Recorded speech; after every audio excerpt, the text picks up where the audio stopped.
भूख, प्यास, नींद और आशा 4 बहनें थीं।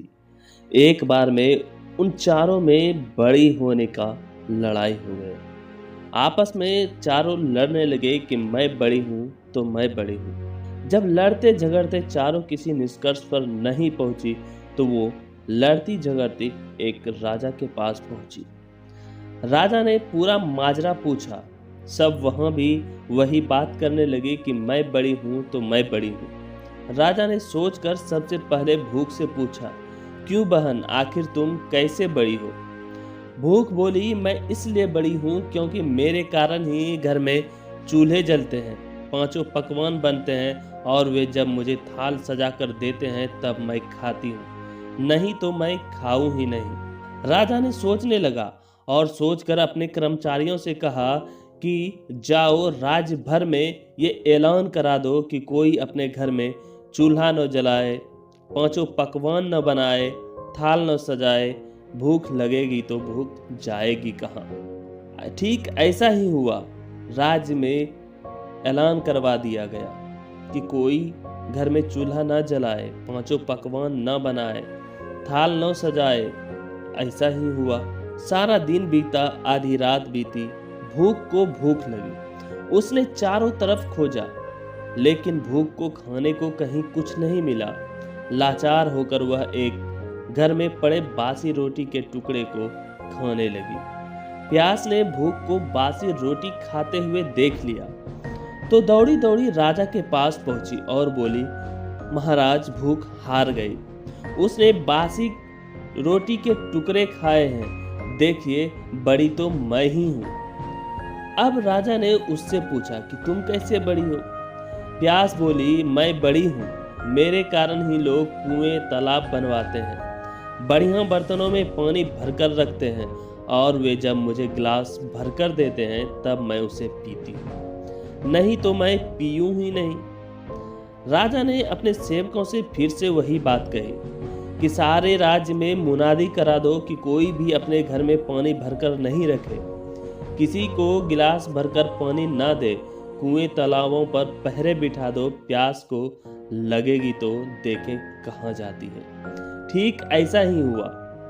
सारा दिन बीता, आधी रात बीती, प्यास को प्यास लगी। वह यहाँ दौड़ी वहां दौड़ी, लेकिन पानी की कहीं एक बूंद भी ना मिली। लाचार होकर वह एक ताल पर झुककर पानी पीने लगी। नींद ने देखा तो वह दौड़ी दौड़ी राजा के पास पहुंची और राजा से कहा, महाराज, प्यास तो हार गई, वह तो ताल पर झुककर पानी पी रही है, इसलिए मैं बड़ी हूँ। अब इसमें तो कोई संशय रह ही नहीं गया। राजा ने पूछा, तुम कैसे बड़ी हो? वह भी बता दो। नींद बोली, लोग मेरे लिए पलंग बिछवाते हैं, उस पर बिस्तर डलवाते हैं, जब मुझे बिस्तर बिछा कर देते हैं तब मैं सोती हूँ, नहीं तो मैं सोऊं ही नहीं। राजा ने सेवकों से कहा, राज्य में फिर से मुनादी करा दो कि कोई पलंग न बनवाए, उस पर गद्दे न डलवाए और बिस्तर बिछाकर भी न रखे। देखें नींद को नींद आएगी तो वह जाती है कहाँ? दिन में तो ठीक रहा, आधी रात बीत गई, नींद उसे भी झेल गई, लेकिन उसके बाद नींद को नींद आने लगी। उसने खूब ढूंढा, लेकिन बिस्तर कहीं नहीं मिला। हार कर वह ऊबड़ खाबड़ जमीन पर ही लेट गई। आशा ने राजा को खबर दी। उसने कहा, नींद भी हार गई, नर्म बिस्तर की बात कहने वाली ऊबड़ खाबड़ धरती पर ही सोई है। वास्तव में भूख, प्यास और नींद तीनों में मैं बड़ी हूँ। राजा ने पूछा, तुम कैसे बड़ी हो? आशा बोली, लोग मेरे ही खातिर काम करते हैं, नौकरी धंधा करते हैं, मेहनत मजदूरी करते हैं, परेशानियां उठाते हैं, लेकिन आशा के दीप को बुझने नहीं देते हैं। राजा ने सेवकों से कहा कि फिर से राज्य में मुनादी करा दो कि कोई काम न करे, नौकरी न करे, मेहनत और मजदूरी न करे और आशा का दीप न जलाए। आशा को आस जागेगी तो देखो कहाँ जाती है। उसी तरह सारा दिन बीता, आधी रात बीती, आशा को आस जगी। वह यहाँ गई, वह वहाँ गई, लेकिन चारों ओर अंधेरा छाया हुआ था। सिर्फ एक कुम्हार टिमटिमाते दीपक के प्रकाश में काम कर रहा था। वह वहां जाकर टिक गई और राजा ने देखा कुम्हार ने जो दिए बनाए उसके सोने के हो जाने की आस की और वह सोने का हो गया। सोने के दिए में रुपये की बाती तथा कंचन का महल बन गया।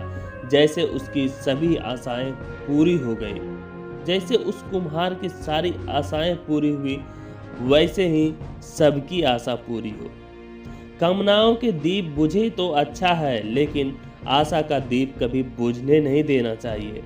हालात कैसे भी हो, यही दीपक ऐसा है जो जीवन को प्रकाशित करने के लिए जूझने का हौसला देता है। फिर नींद, भूख, प्यास सब संगी हो जाते हैं। तो दोस्तों, यह एक प्रेरक कथा था। बाकी आप बताएं कि इन चारों में से भूख, प्यास, नींद और आशा में सबसे बड़ी कौन है? आप हमें कमेंट करके बताएं। और अगर आपको ये कहानी अच्छी लगी हो तो इस वीडियो को लाइक करें और ऐसी ही कहानी सुनने के लिए हमारे channel A to Z story को सब्सक्राइब करें और बेल आइकन प्रेस जरूर करें, ताकि जब भी मैं कोई नई कहानी अपलोड करूं तो उसका नोटिफिकेशन सबसे पहले आप तक पहुंचे। धन्यवाद।